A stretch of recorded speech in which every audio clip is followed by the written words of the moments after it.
Buenos días, si podéis ir abriendo vuestra Biblia al libro de Primero de Samuel, capítulo 2. Como mencionaba antes, vamos a seguir esta mañana con el estudio de este libro de Primero de Samuel. Hoy llegamos al capítulo 2, del versículo 1 al 11.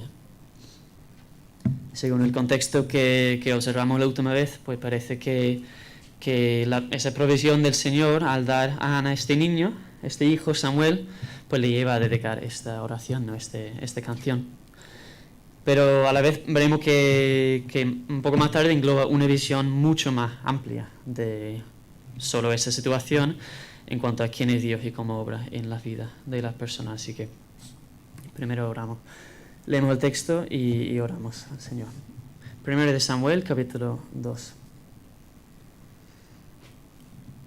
Entonces Ana oró y dijo: mi corazón se regocija en el Señor, mi fortaleza en el Señor se exalta. Mi boca abre contra mis enemigos, me regocijo en tu salvación.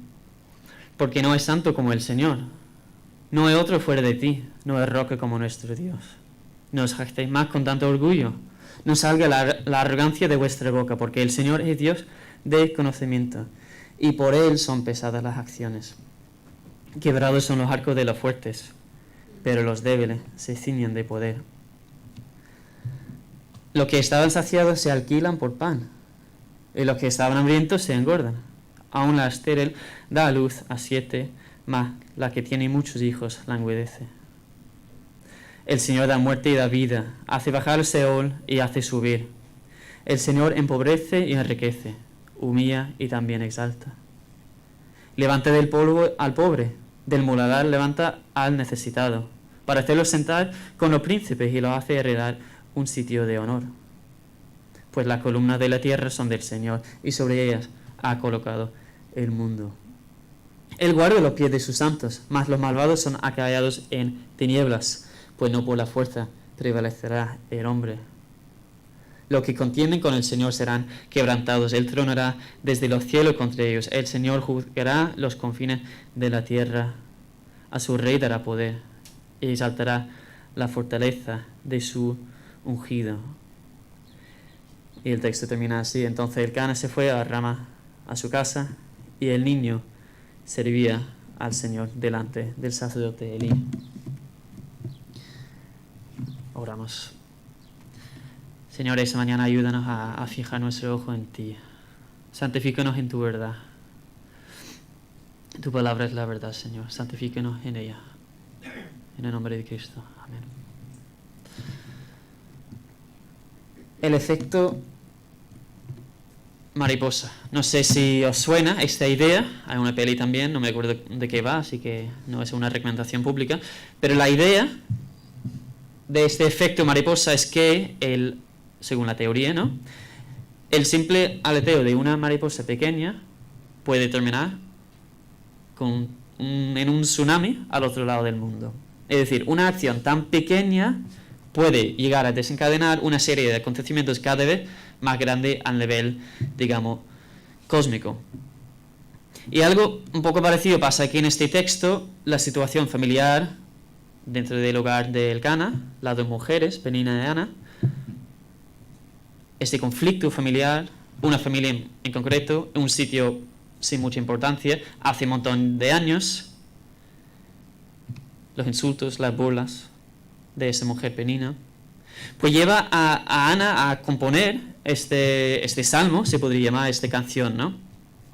Y va a tener, como veremos más tarde, proporciones eternas hasta centrarse un poco en la confianza que tenía Ana en la justicia del Mesías mismo. No se centra nada más en su situación familiar. Un conflicto tan, por lo visto, pequeño llega a una composición de un cántico tan importante al nivel cósmico y eterno.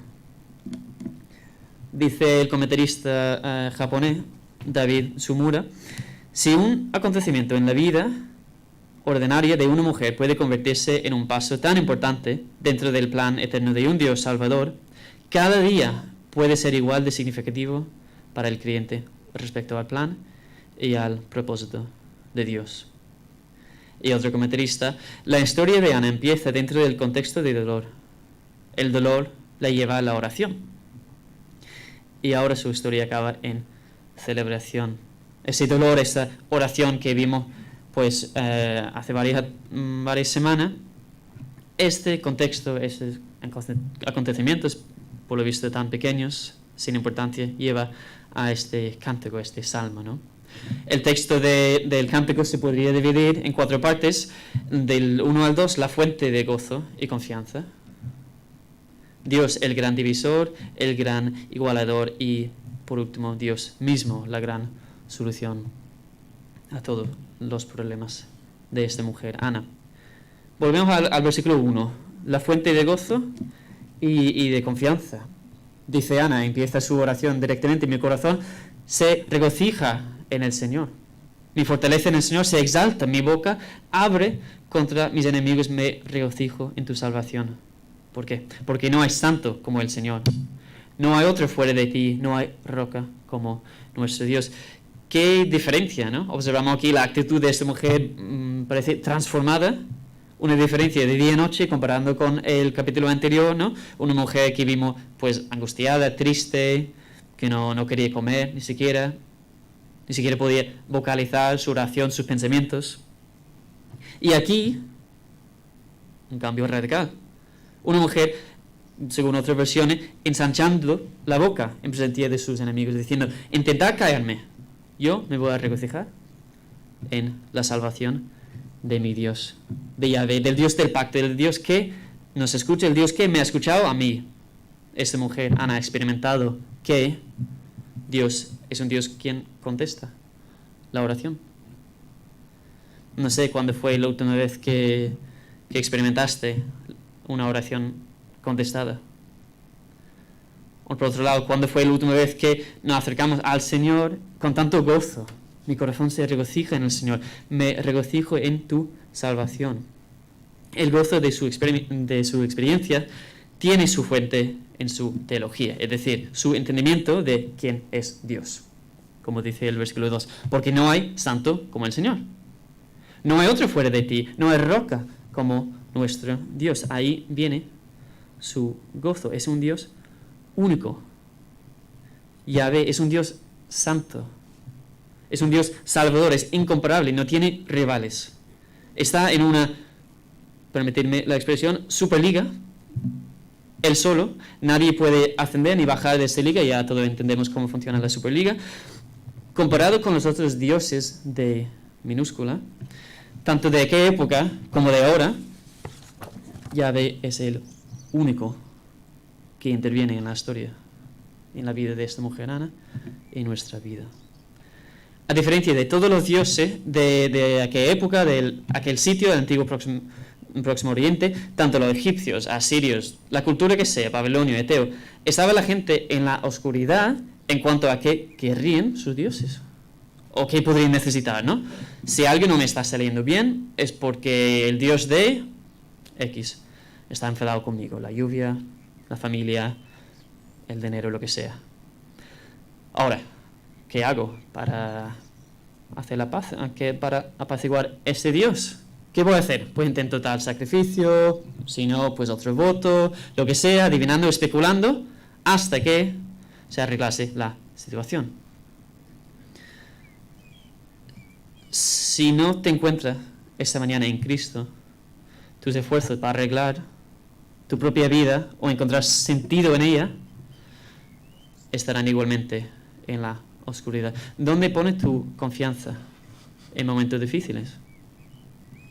Ana pasó dificultades y confiese que solo hay una roca inmovible, nuestro Dios, porque Yahvé no es así de aleatorio. A ver qué hacemos para hacer la paz. No tenemos que seguir adivinando, especulando. Se ha hecho él mismo conocer de manera íntima con su pueblo. Interviene en la historia. Es el único Dios quien actúa, quien contesta la oración, quien se ha revelado. En la oración nos escucha y a través de su palabra además nos habla. Una vez alguien preguntó a Spurgeon, el predicador de Londres, ¿cuál era más importante? ¿Leer la Biblia o orar? Y contestó, ¿cuál es más importante? ¿Inhalar o exhalar? En tiempos de turbulencia, Dios es único, santo. y Salvador. En tiempos de regocijarnos, Dios es único, santo y Salvador de principio a fin. Ya había sido y será único, santo y Salvador. Nuestra roca. Cuando vengan las olas de la vida, la roca no se mueve. Al construir la casa de nuestra vida sobre la roca, dice Jesús, los cimientos de escuchar sus palabras y ponerlas en práctica incluso, es construir nuestra vida sobre esa roca. Venga que venga lo bueno o lo malo, estaremos firmes en Cristo. Al decir, Ana, aquí me regocijo en tu salvación, de forma profética apunta al gran panorama de salvación que el Señor pone en movimiento a través de su Hijo, pero por supuesto también se refiere de forma inmediata a su redención de esta situación familiar que vimos en el último capítulo. El conflicto dentro de su familia, su esterilidad, los insultos por parte de Penina. Ana se gozaba y encontraba su confianza en el Señor, no en las circunstancias. Corrección, quizá. Ana estaba o ha aprendido, que vemos aquí en este texto por lo menos, a encontrar su confianza en el Señor, no en las circunstancias. Uno de mis vídeos preferidos del internet son los que se llama Celebrando Pronto. Me hace un montón de gracia la ironía de tal situación. Como se ve aquí, una carrera de bici, bueno, no se ve de perfecto, una carrera de bici, de pie, cualquier tipo de atletismo, una pelea de boxeo. Cuando alguien empieza a celebrar sin ganar, la ironía me hace gracia, pero además tiene un aprendizaje profundo por debajo, ¿no? No es como empieza la cosa, es como termina. Aquí en medio tenemos Penina, y aquí, dándolo todo hasta el final, pues ahí está Ana a ganar la carrera. Celebrando pronto. Dios es el gran divisor. Puede dar la vuelta a la situación en cualquier momento. Por eso, al reconocer esto, la palabra de arrogancia no tienen lugar, no vienen del conocimiento del Señor. Como dice el texto, no jactéis más con tanto orgullo, no salga la arrogancia de vuestra boca, porque el Señor es Dios de conocimiento. Y por Él son pesadas las acciones. Te jactes más, Penina. No es como empieza la cosa, sino lo importante es cómo termina. Como ilustración, pues dentro del mismo libro de 1 Samuel podríamos usar como ilustración, como ejemplos, David y Saúl. Dos reyes, Saúl, alto, fuerte, guapo, la elección natural, ¿no? Como rey. Y David, el menor de sus hermanos, un mero pastor, la elección de Dios. Saúl, una persona que hacía las cosas a su manera, sin tener ningún temor del Señor, como él le pareció, pues así actuaba. Y David, en cambio, un hombre muy imperfecto, como todos sabemos probablemente, pero que buscaba agradar al Señor y arrepentirse cuando no. Pero cuidado con David, al final de su reinado, se lee en 2 Samuel capítulo 24, le entra ganas de contar el tamaño de su ejército, cuánta gente tenía, cuántos soldados. Es decir, se empezaba a fiar de su propia fuerza. Lejos de terminar con un oso, un león o un Goliat como el David joven que dependía plenamente en el Señor. Empezaba a fiarse de su propia fuerza y aprende una lección dura por consecuencia.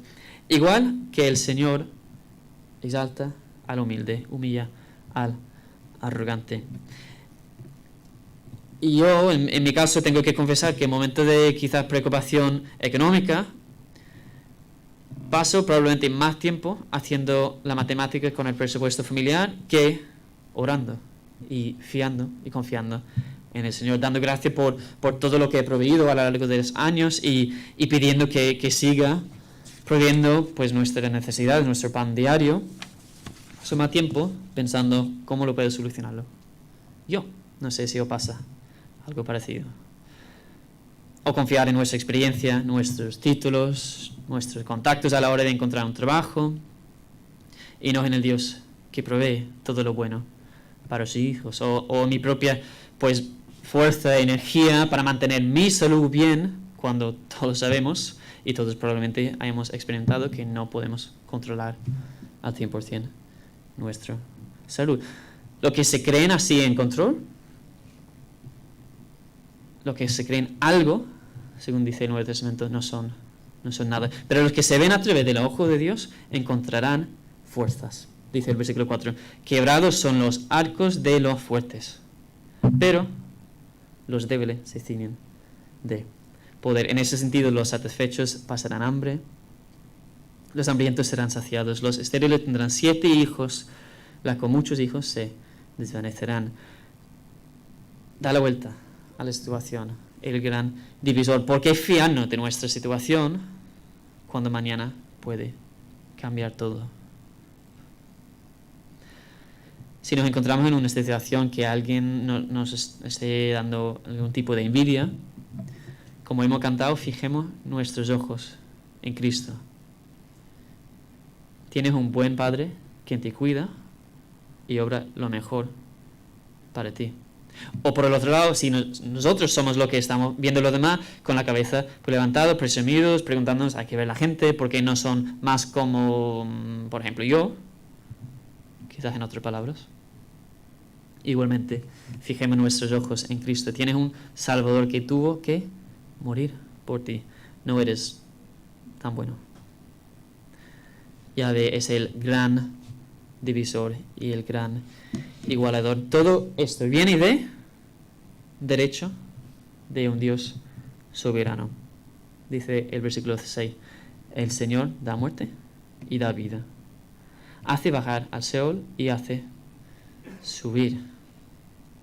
Aunque parece que alguna gente pues no tiene ninguna preocupación en el mundo, quizá esa misma gente no esté disfrutando de la esperanza de este hace subir o levanta de entre los muertos, esta esperanza de la resurrección final. Comen y beben porque mañana mueren. Quizás esta es tu realidad esta mañana, o sin vocalizarlo, quizás pasamos por la tentación de pensar eso. Da igual todo porque un día nos vamos a morir y ya está, comamos y bebamos porque un día nos vamos a morir. Pero ¿cuál es la realidad más allá de nuestros pensamientos o opiniones en un momento determinado? Hace bajar el Seol y hace subir. Dice Jesús en Juan capítulo 14, no se turbe vuestro corazón, creed en Dios, creed también en mí. En la casa de mi Padre hay muchas moradas. Si no, os lo hubiera dicho, porque voy a preparar un lugar para vosotros. Y si me voy y preparo un lugar para vosotros, vendré otra vez y os tomaré conmigo, para que donde yo estoy, allí estéis también vosotros. El Señor da muerte y da vida, hace bajar al Seol y hace subir. ¿Creéis que Jesús está en un estado resucitado esta mañana? En la gloria, sentado a la diestra del Padre, porque eso cambia todo. El Señor empobrece y enriquece, humilla y también exalta. Versículo 7. Realmente interviene en espacio-tiempo de nuestro universo. Lo que se creyeron inteligentes pasaron por lo siguiente, según el apóstol Pablo. Romanos 1, empezamos del versículo 21 aquí abajo, pues aunque conocían a Dios, no le honraron como a Dios, ni le dieron gracia, sino que hicieron vanos en sus razonamientos, y su necio corazón fue entenebrecido. Profesando ser sabios, se volvieron necios, y cambiaron la gloria del Dios incorruptible por una imagen en forma de hombre corruptible, de aves, de cuadrúpedos, de reptiles. No es que vamos a hacernos un poco menos inteligentes o un poco tontos y vamos a hacer esa cosa, no. Profesando ser sabios, a la vez se volvieron necios. Hace un par de semanas fuimos al zoo y al ver los cocodrilos, pues es verdad que da impresión, ¿no? Son impresionantes. Parecen así dinosaurios pequeños. Pero eso de postrarme y adorar no nos llama tanto, ¿verdad? Eso es muy primitivo, un poco tonto para gente de la antigüedad, no tan avanzado como nosotros hoy en día, más inteligentes. O lo mismo aquí en Jeremías capítulo 2, los que dicen al leño, mi padre eres tú. Y a la piedra, tú me engendraste, porque ellos me han vuelto las espaldas y no el rostro. Pero en el tiempo de su calamidad dirán, levántate y sálvanos. Mas, ¿dónde están tus dioses? Lo que hiciste para ti. Que les se levanten, a ver si pueden salvarte en el tiempo de tu calamidad. Porque según el número de tus ciudades son tus dioses, oh Judá. Qué ridículo, ¿no? El leño, la piedra, una tontería. Así, hoy en día no somos así, somos más avanzados. Según Calvino, el corazón de las personas son una fábrica de ídolos. ¿Regocijamos con Ana en la salvación del Señor? ¿O seguimos multiplicando, fabricando nuevos ídolos cada día? En tiempo de calamidad, como se lee aquí en Jeremías capítulo 2, en tiempo de calamidad, ¿a quién nos acudimos? Porque la tendencia muchas veces es comparar nuestro sueldo con los demás. ¡Sálvame! O sueldo superior. Un nuevo coche, que nuestro equipo gane la liga, o que tengamos más me gustas en las redes sociales, que viajen más para tener la vida en Instagram más emocionante, que los niños o las niñas, según el caso, pues se fijen en mí y si no, no valgo para nada. Obviamente, no tengo tantos me gustas, las mejores notas para que tampoco garantice una carrera profesional adecuada. Sálvame, nuevo coche, sálvame Instagram, sálvame notas escolares, aunque suene muy tonto, ¿cuántas veces vivimos así? Con el ejemplo, pues cada uno puede imaginar. El Señor empobrece y enriquece, humilla y también exalta. ¿Y por qué tiene el derecho ese? ¿Por qué tiene el derecho de levantar del polvo al pobre, del muladar al necesitado, para hacerlos sentar con los príncipes y los hace heredar un sitio de honor? ¿Por qué tiene tanto derecho Dios para hacer este cambio? Porque todo lo que vemos, todo lo que somos, todo lo que hay es suyo, lo reconozcamos o no. Según el final del versículo 8, pues las columnas de la tierra son del Señor y sobre ellas ha colocado el mundo. El Dios de todo el universo, el Dios eterno, el Dios que se hizo carne, vivió y murió entre nosotros para darnos vida. Y nos preocupamos por la opinión del vecino o de un amigo.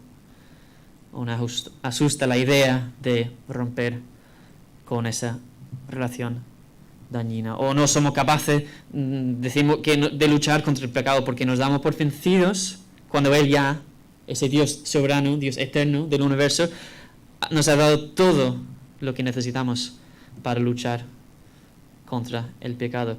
En Gálatas capítulo 6 dice, no os dejéis engañar, Dios no es burlado, pues todo lo que el hombre siembre, eso también segará. Porque el que siembra para su propia carne, de la carne segará corrupción, pero el que siembra para el Espíritu, del Espíritu segará vida eterna. No os dejéis engañar. Si el Señor es el que da la vida y da muerte y hace bajar a la tumba y hace también subir, ¿cómo se realiza esta vida eterna? Por último, Dios mismo es la gran solución. Si bien es verdad lo que confiesa Ana, justo aquí antes, ¿no?, que es el Dios del universo entero, que cada molécula del cosmos está debajo de su soberanía, su autoridad. Como dice Colosenses 1, todo fue creado por medio de Él y para Él, y Él es antes de toda la cosa, y toda la cosa en Él subsisten. Ahora sí, protege sus santos, protege sus hijos, es decir, los que están en Cristo. Pero en cambio solo queda oscuridad para los que se rebelen contra Él. Según el versículo 9, Él guarda los pies de sus santos, mas los malvados son acallados en tinieblas. Vuelvo a preguntar, ¿en qué depositamos nuestra confianza? Pues no por la fuerza prevalecerá el hombre. Versículo 9. Por alguno en nuestra cultura, no en nuestro contexto, puede ser el bautizo, la primera comunión, llevar una cruz o tener una Biblia ahí en la mesita del café, pues no por la primera comunión se salvará el hombre. Para otros, a lo mejor podríamos considerarnos fieles por asistir a la iglesia el domingo, y por eso Dios obviamente tendrá que hacernos solamente el bien. Pues no por asistir a la iglesia se salvará el hombre. La grandeza, la protección, la salvación no vienen de la fuerza humana, según este versículo, porque no por la fuerza prevalecerá el hombre. Una vez más, Jeremías echa algo de luz en el asunto. Dice: así dice el Señor: maldito el hombre que en el hombre confía y hace de la carne su fortaleza, y del Señor se aparta su corazón. Será como arbusto en el yermo y no verá el bien cuando venga. Habitará en pedregales en el desierto, tierra salada y sin habitantes. En cambio, bendito es el hombre que confía en el Señor, cuya confianza es el Señor. Será como árbol plantado junto al agua, que extiende sus raíces junto a la corriente. No temerá cuando venga el calor, y sus hojas estarán verdes. En año de sequía no se angustiará ni cesará de dar fruto. Más engañoso de todo es el corazón, y sin remedio, ¿quién lo comprenderá? Yo, el Señor, escudriño al corazón, pruebo los pensamientos para dar a cada uno según sus caminos, según el fruto de sus obras. Conoce nuestros corazones, sabe nuestros pensamientos, sin que lo digamos. Los que contienden con el Señor serán quebrantados. Él tronará desde los cielos contra ellos. El Señor juzgará los confines de la tierra. Entonces, ¿qué esperanza nos queda? ¿A quién podemos acudir? ¿El juez del mundo entero, quien tronará desde los cielos? ¿Que sabe nuestros pensamientos? ¿Que va a dar a cada uno según el fruto de sus obras? A mí eso no me da, conociéndome, tanta confianza. A la vez, aquel león es el cordero. Es el mismo manso y humilde de corazón. Y la única esperanza encontrada en el Rey Mesías, como termina el versículo 10. A su rey dará poder, exaltará la fortaleza de su ungido, de su Mesías. Ana confiesa claramente su esperanza en la resurrección, como vimos en el versículo 6. Hace subir, levanta de entre los muertos. Esa resurrección realizada por Cristo mismo, quien ya se ha levantado de entre los muertos. Y si bien Ana empieza su oración, en el versículo 1, mi fortaleza en el Señor se exalta. Mi fortaleza, literalmente el texto dice mi cuerno, era una metáfora, una imagen de esa fortaleza, un animal con cuernos, pues con la victoria y ha ganado, la cabeza levantada, pues se va a exaltar mi cuerno. Un comentarista dice que podría referirse a su dignidad restaurada. Mi fortaleza, mi cuerno, lo que sé en el Señor se exalta. Empieza así, termina aquí en el versículo 10, poniendo su esperanza en Él. Exaltará la fortaleza, el cuerno, la misma palabra, de su ungido, de su Mesías, el Rey Jesús. Cambio de perspectiva. Entonces el Cana se fue a Ramá, a su casa, y el niño servía al Señor delante del sacerdote Elí. Ahí es donde pone su esperanza Ana. Al dejar el niño Samuel, que tanto tiempo esperaba, tantas emociones, angustia, dificultades familiares por alcanzar a tener este hijo, y como vimos en la última predicación de 1 Samuel, le dedica al servicio del Señor en el tabernáculo y volver a su casa. Ahí es donde pone su esperanza en este Mesías resucitado. Esté donde esté, Ana y el niño Samuel también ha aprendido cómo regocijarse en la salvación de su Mesías. Volviendo al efecto de mariposa, si tiene algo de verdad, no lo sé yo, podría servir por lo menos como ilustración para el acontecimiento tan oscuro de la historia, pero por lo visto también sin importancia. La muerte de un supuesto criminal fuera de la ciudad de Jerusalén hace 2000 años ese pequeño acontecimiento, esa pequeña acción, poniendo en movimiento el principio del fin. Para después de salir de esa tumba a los 3 días, ¿quién mejor para hacer subir, para levantar de entre los muertos, que Él, que ya lo ha hecho? Y la pregunta de esta mañana es que si vamos a creer en Él o en nuestro propio entendimiento de nuestras situaciones, nuestra propia fuerza. Si vamos a fijarnos, como hemos cantado, en Él, aquel Salvador resucitado, o en nosotros mismos, como nuestros propios salvadores.